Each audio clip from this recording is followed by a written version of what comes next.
This is TLV1.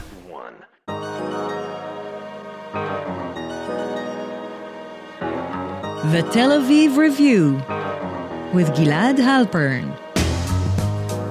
Hello and welcome to the Tel Aviv Review, a program dedicated to the word, to the thought and to debate.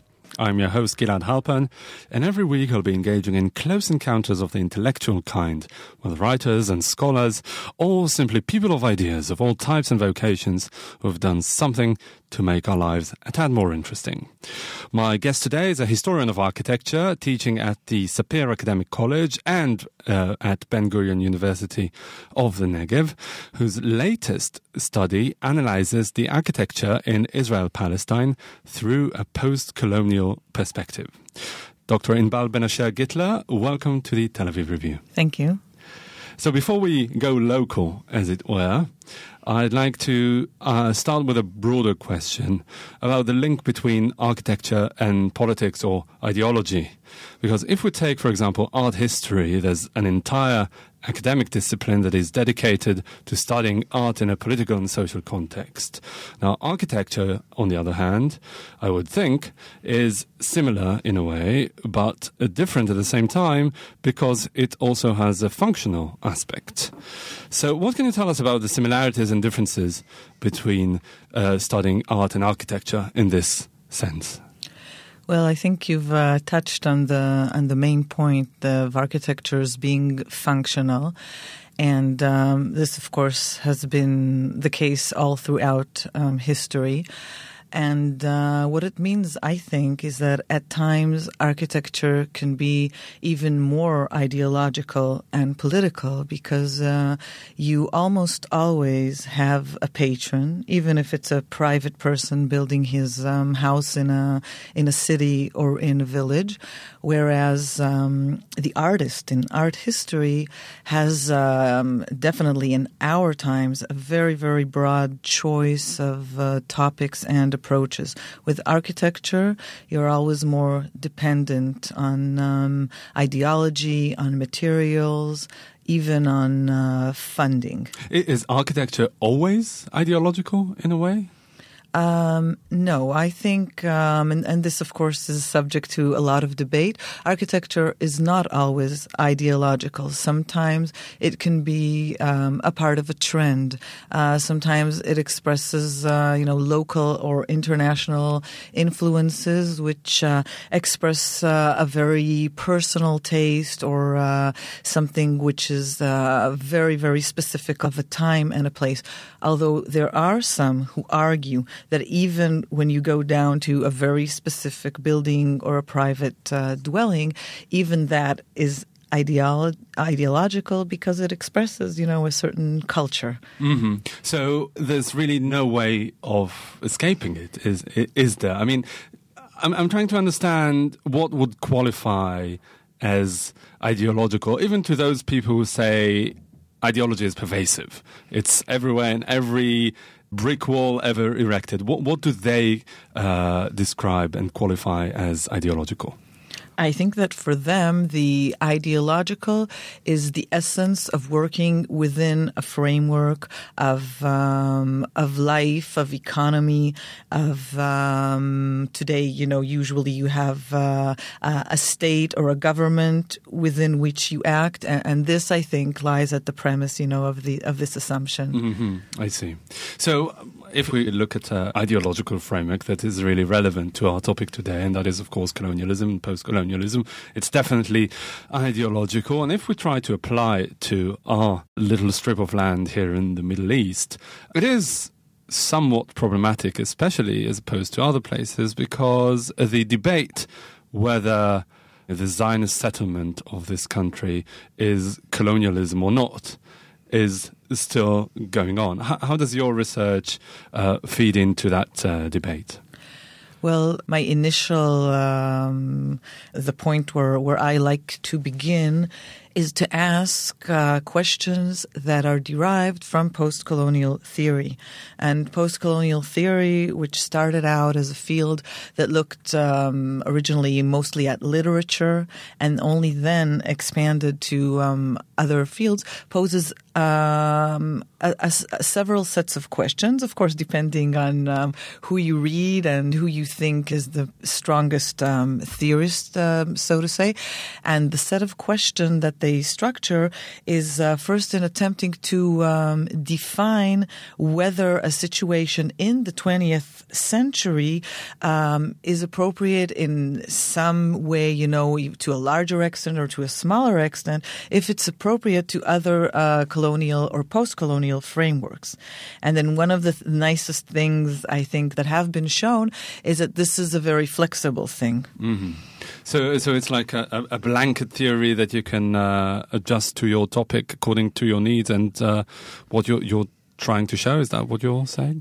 Yeah, but that, when you look at it this way, it's a disadvantage because then, you can twist it and turn it any way you want. I sort of like to look at it as a beacon that before you go into research, try and better define the complexity of your situation. And I think there is little disagreement that our situation is very complicated. So what are the most pertinent points that post-colonial theory raises in your view? In my view, with regard to the architecture of this area, of this region, it's first of all a question of the discourse between the different ruling entities that presided here and were here during the 20th century, which means that we don't exclude the Ottoman rule that was in the beginning of the century, and then British, and then what we have today. Mm-hmm. In this respect, I think these, if we can call it three consecutive periods, the Ottoman, the British, and the period that began after the consecration of the State of Israel, the period that the Palestinians refer to after the Nakba, when we look at these three consecutive periods, they are all very interconnected because in architecture, things are related to planning, to the previous planning, and to the different approaches that each period had towards architecture. So in a way, one emanated from the other? Yes, emanated and also with a lot of influence. It's very, very clear and I think has not been yet researched enough. Like one of the more interesting points is that the British, for example, tried very, very hard in their discourse and the image they tried to create for themselves. They tried to position themselves as very different from the Ottomans, whereas in a lot of places, when you look at what was actually done architecturally, there are some very interesting lines of continuation. Mm-hmm.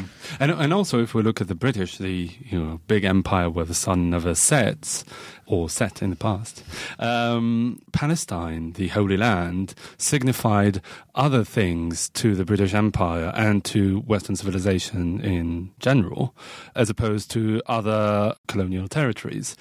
Was this reflected also in the architecture? Yes, so this was reflected, I think, to a very big extent because seeing Palestine as a place where you return to rather that you conquer and settle ideologically made a big difference. Mm-hmm. Even though it wasn't a colonial territory per se, because it was a mandate that was temporary from the outset. It wasn't set to be the crown jewel of the empire like India was. Right. So you have people like Winston Churchill who, in his well-known pragmatism, almost from the outset, saw this area as a temporary place of rule, because he I think he was more aware ahead of his time of the problems between Palestinians and Jews and Israelis later on.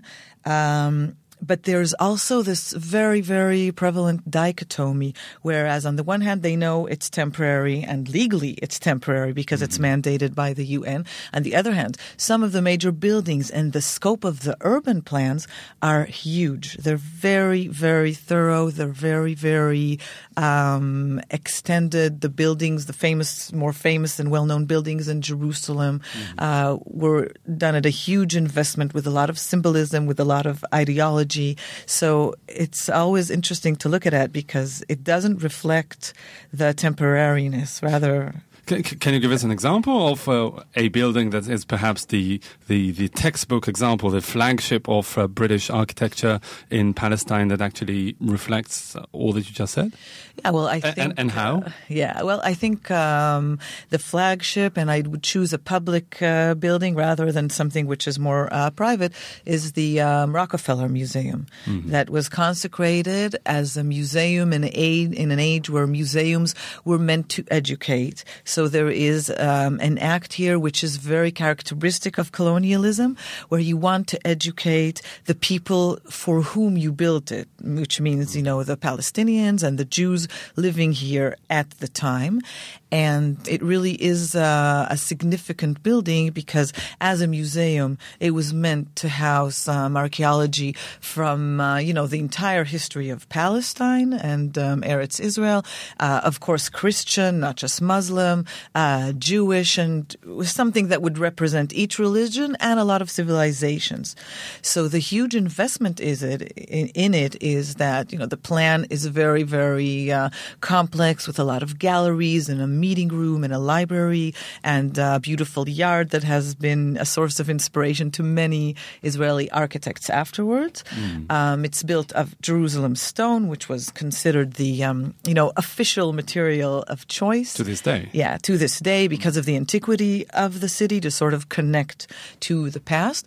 And there are also a lot of reliefs and inscriptions on the building that expresses the ideology of civilizations and their evolvement here over time and over history. Did this building in particular draw on Ottoman architecture, like you said before, or was this an exception in this sense? It drew on several Islamic sources and to some extent on Crusader sources as well, so as to sort of merge, both Christian and Muslim sources. The Jewish ones, I think, are a little bit less expressed there. So there are, because it's very eclectic, you can point to several sources. The internal courtyard is very, very common all over the Middle East. There are the Ottoman Khans that had it, say, in Acre or in Jaffa.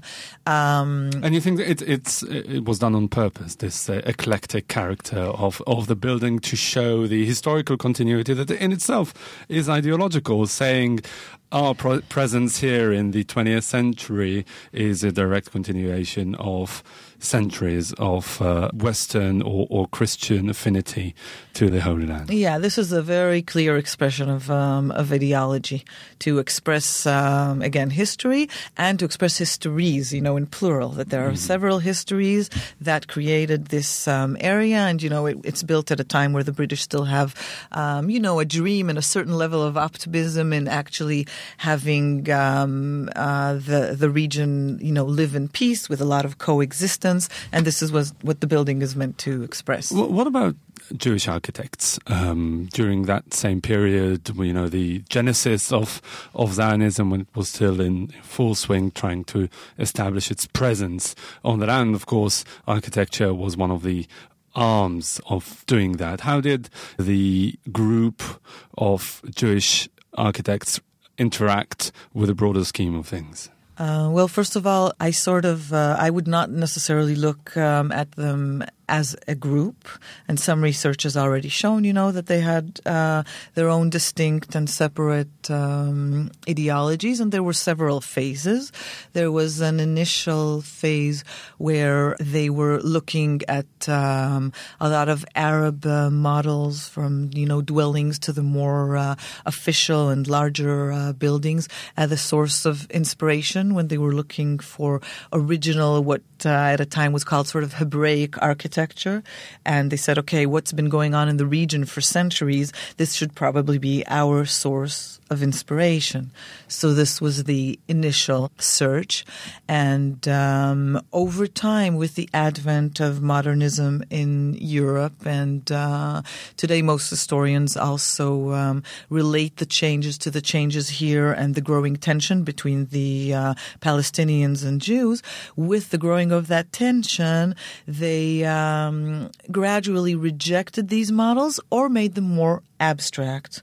I think it's a little bit more complicated than just, okay, let's stop building with stone and let's, not use a dome and not use an arch because these are Muslim examples. Mm-hmm. I think it was a more, careful and complicated rejection of these models. So, in a way, Zionist architecture in this country is schizophrenic because on the one hand, it tries to blend in a way, mm-hmm. and at the same time, it tries to separate itself and create some sort of radical beginning, ideological one. I mean, it kind of, you can say that about the Zionist enterprise in general. And as I understand what you're saying, it's reflected also in the architecture.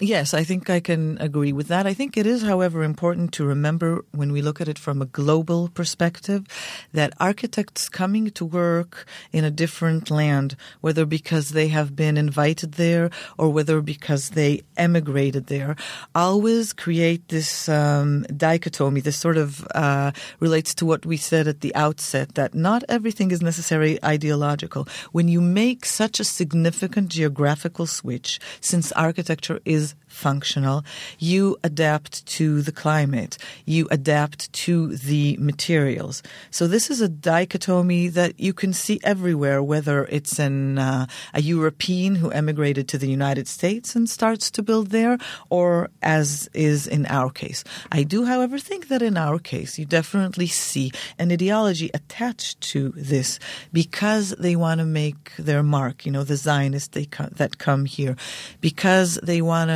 redefine things also with the use of European ideas, just as they aspire to create a nation state which is based on European ideas. They want to create an architecture which to them seems novel, up to date, both technologically and both functionally. And so the dichotomy is also ideological. Mm. And, we have to mention, at least in passing, the White City, Tel Aviv, where we're right now, and is again the bedrock of modernist architecture here in this country. What can you tell us about this trend of modernist architecture in Tel Aviv? How is everything that we just say reflected in it?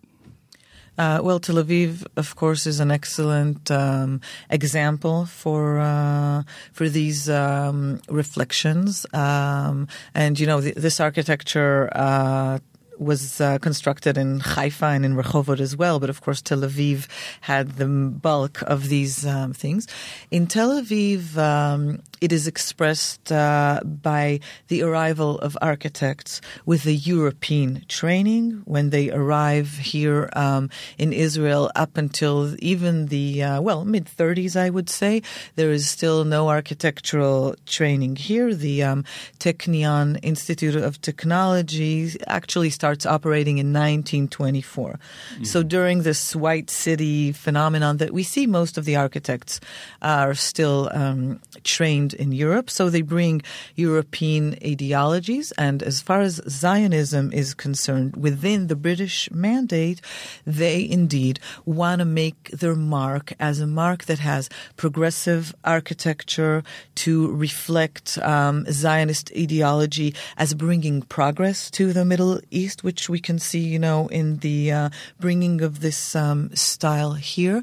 They do, however, make a lot of climatic adaptations. They learn the climate with a lot of, mistakes along the way. Mm-hmm. And so we have this blend. If you compare it to what happens in Germany or in France, it's actually very different because of the climate. But the idea is definitely to bring new architecture, like, the latest European ideologies and trend here. And, of course, it goes along with a socialist ideology. Mm-hmm. Is it unique in this sense? Are there any parallels in the world? I mean, I would think that, every migrant architecture would have the same mixture of elements in it? Well, it's unique as far as history goes. I think it's previous architectures in other lands interpreted these things in a different way. As far as mid-20th century architecture is concerned,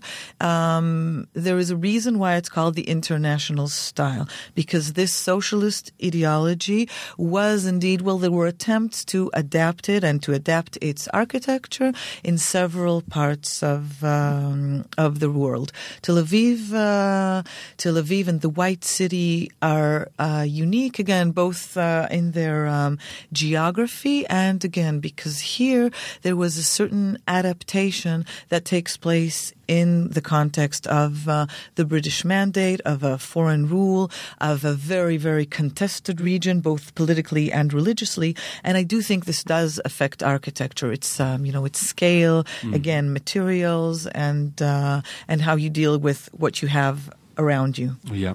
Okay, I'm afraid this is all we have time for today. So, Dr. Inbal Ben-Asher Gitler, thank you very much for coming in today and talking to us about the history of architecture in Israel-Palestine. Thank you very much. That brings us to the end of our show today. Thank you very much for listening. Also, big thanks to Alex Benish, the technical producer of this show. I'm Gilad Halpern, signing off here in Tel Aviv. Do join us again next week for another edition of the Tel Aviv Review. And until then, goodbye. In my eyes, my head lies between your thighs. Ray of springtime and goods. Nothing we can do when we get in these moods. We say, I don't wanna know, I don't wanna know, I don't wanna know about that. I don't wanna know about that. Whisper it to me, say.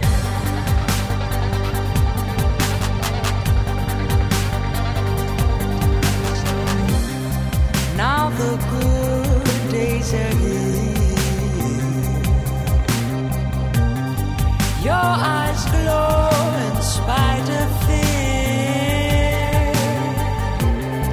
Ray of air in my lungs. Nothing we can say when we miss a chance. We say, I don't wanna know, I don't wanna know, I don't wanna know about that. I don't wanna know about that. Whisper it to me, say.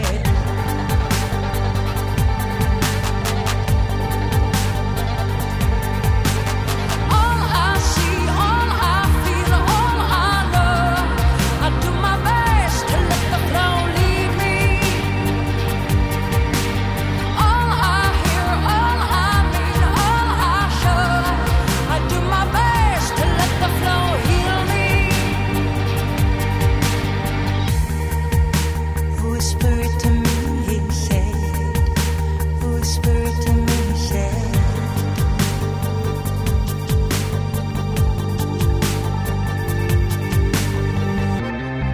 Ray of blossoming trees. We look forward to the eve. Ray of joy to my spine. How can I complain when I know you're mine?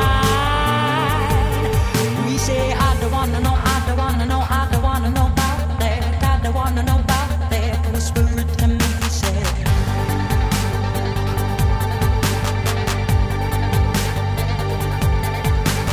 All I see, all I feel, all I know, I do my best to let the flow lead me. All I hear, all I mean,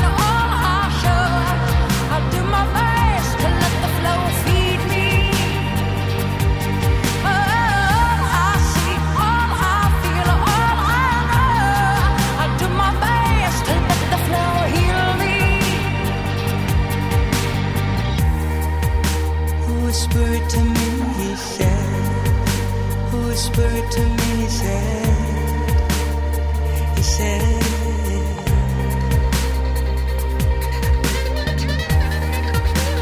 Whisper it to me, he said. Whisper it to me, he said. He said.